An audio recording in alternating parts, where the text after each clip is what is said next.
গোল গোল রসগোল্লার মতো দেখতে এই রেসিপি কোনো মিষ্টি না। আজ আমি বানাতে চলেছি চিলি গার্লিক পোটাটো বলস। খুবই টেস্টি আর চটপটা এই রেসিপি।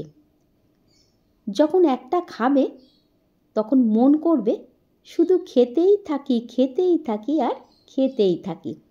সত্যি বলছি বন্ধুরা, এতটাই টেস্টি হয়েছে এই রেসিপিটা। আজ এই চিলি গার্লিক বলস কোরিয়ান রেসিপিটা থেকে আমি ইন্সপায়ার হয়েছি, তবে তোমাদের সঙ্গে শেয়ার করছি আমি ইন্ডিয়ান স্টাইলে। নমস্কার বন্ধুরা, 3 শালিক চ্যানেলে তোমাদের সবাইকে স্বাগত। এই চিলি গার্লিক বলস বানাতে আমার মেন উপকরণ নিশ্চয়ই বুঝে গেছো যে পোটাটো মানে আলু। তার জন্য আলুগুলোকে প্রথমে আমি ছিলে খুব ভালো করে ধুয়ে জলে ভিজিয়ে রেখেছি।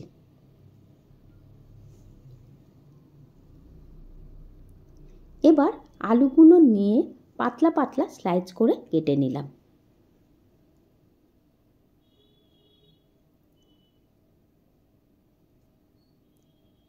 এবার আলুগুলোকে বয়েল করে নেব। তার জন্য একটা প্যানে জল গরম করে 1/2 চামচ লবণ অ্যাড করে আর আলুগুলো দিয়ে আমি ঢাকা দিয়ে রাখবো সেদ্ধ হবার জন্য। এটা তোমরা কুকারেও করতে পারো কিংবা মাইক্রো ওভেনেও করতে পারো, কিন্তু জল দিয়ে সেদ্ধ করলে আলুর যে স্টার্চটা সেটা বেরিয়ে যাবে, আর কুকারে করলে একটা ভয় থাকবে বেশি সেদ্ধ হয়ে যাওয়ার। কাজেই আমি প্রেফার করব এইভাবে ঢাকা দিয়ে তোমরা যদি সেদ্ধ করে নাও তাহলে ভালো হবে। আমি একটা ফোকের সাহায্যে দেখে নিলাম যে আলুগুলো প্রপার সেদ্ধ হয়েছে নাকি। হ্যাঁ, আলুগুলো সেদ্ধ হয়েছে। আমি জল থেকে ঝরিয়ে ঠান্ডা হবার জন্য রেখে দিলাম। একটা ছোট হামানদিস্তাতে নিয়ে নিলাম, বা তোমরা একটা শিলনোড়াতেও নিয়ে নিতে পারো। 1 চামচ কাশ্মীরি লাল মির্চ, 1 টেবিল চামচ বা 2 টেবিল চামচ চিলি ফ্লেক্স, 1/2 চামচ লবণ আর 1/2 চামচ চিনি দিয়ে যে 4টে জিনিস খুব ভালোভাবে আমি পিষে নিলাম। এটা কালার বা টেস্ট দুটোই ভালো আসবে। আর দেখো আলু ঠান্ডা হয়ে গেছে। আমি একটা গ্রেটার নিয়ে আমি আলুগুলো গ্রেট করে নিলাম। এবার এই গ্রেট করা আলুর মধ্যে বাইন্ডিংয়ের জন্য আমি দিয়ে দিলাম 3 টেবিল চামচ কর্নফ্লাওয়ার আর সামান্য লবণ। প্রথমে একটা কাঁটা চামচ দিয়ে হালকা হাতে মিশিয়ে নিচ্ছি। এইভাবে হালকা হাতে মিশানোর পর আমি হাত দিয়ে ভালো করে মাখিয়ে নেব আর সুন্দর একটা মসৃণ ডো বানিয়ে নেব। এবার এই ডো থেকে লেচি কেটে ছোট ছোট বলস তৈরি করে নেব। এই ধরনের রেসিপি কিন্তু আজকাল বাচ্চারা খুব বেশি পছন্দ করছে। আর সত্যি কথা বলতে কি বন্ধুরা জানো, মানে এই রেসিপিটা এতটা টেস্টি, ছোট বড় সকলের খুবই পছন্দের আসবে আর খুবই মজা লাগবে খেতে। আমার সব কটা বলস বানানো হয়ে গেছে। এবার একটা প্যানে জল গরম করে ফুটন্ত জলে সব বলসগুলো দিয়ে দেব আর হাই ফ্লেমে 2 থেকে 3 মিনিট বয়েল করে নেব।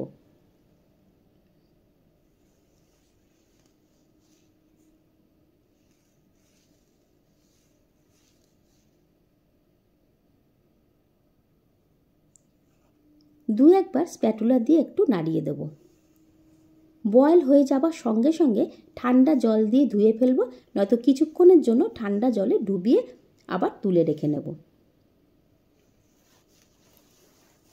চিলি গার্লিক অয়েল বানানোর জন্য আমি এখানে 2 টেবিল চামচ গ্রেট করা রসুন নিয়েছি, 1 টেবিল চামচ আদা কুচি নিয়েছি আর বেশ কিছুটা কাঁচা লঙ্কা কুচি নিয়েছি। প্যানে তেল গরম করে আমি এর মধ্যে এই 2 টেবিল চামচ রসুন কুচি দিয়ে দিলাম, 1 টেবিল চামচ আদা কুচি দিলাম। কিছুক্ষণ নাড়িয়ে নেব যতক্ষণ না কালার চেঞ্জ হচ্ছে। এরপর এর মধ্যে দিয়ে দেব কাঁচা লঙ্কা কুচি।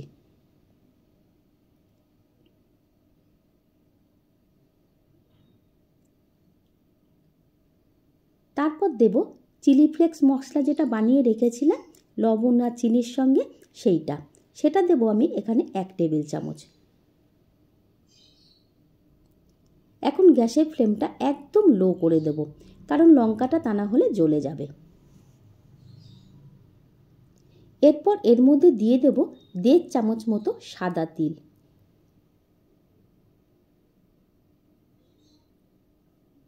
সাদা তিল অ্যাড করার পর এর মধ্যে আমি দেব হাফ চামচ সয়া সস।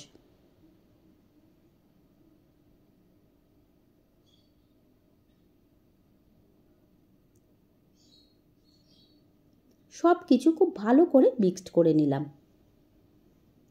এবার দিয়ে দেব এর মধ্যে সফট সফট পোটাটো বলসগুলো আর একদম হালকা হাতে একে মিক্সড করে নেব। এটা ননস্টিক বাসনেই ভালো হবে, কারণ লোহা বা স্টিলের বাসন হলে কিন্তু পোটাটো বলসগুলো আটকে যেতে পারে আর সেটা কিন্তু একটু শক্তও হয়ে যেতে পারে। সবার শেষে 1 টেবিল চামচ সুইট চিলি সস দিলাম আর নামানোর আগে সামান্য ধনেপাতা কুচি দিয়ে নাড়িয়ে নেব। এটা তোমরা কর্নফ্লাওয়ারের বদলে চালের গুঁড়ো মিশিয়েও করতে পারো, কিন্তু তাতে কিন্তু একটা চুইং ভাবটা আসবে, সফট ভাবটা আসবে না। আমার রেডি হয়ে গেছে চিলি গার্লিক পোটাটো বলস। গরম গরম এই চিলি গার্লিক পোটাটো বলস খেতে কিন্তু দারুণ মজার হবে। রেসিপিটা কিন্তু অবশ্যই বাড়িতে ট্রাই করো। আর যদি ভালো লেগে থাকে তাহলে লাইক কমেন্ট শেয়ার করতে ভুলো না। আমার সঙ্গে এতক্ষণ থাকার জন্য থ্যাংক ইউ।